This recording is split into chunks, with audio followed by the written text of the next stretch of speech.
troede vi skulle være.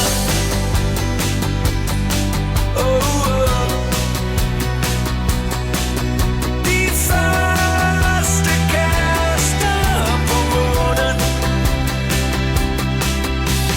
Solen drejer os tilbage til der, hvor alting starter om igen.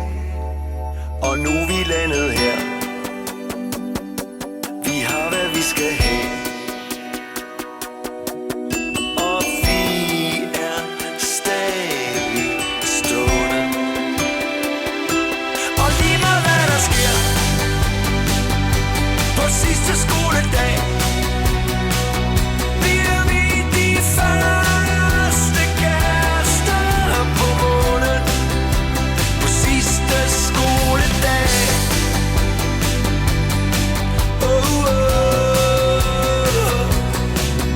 De første kærester på månen. For mig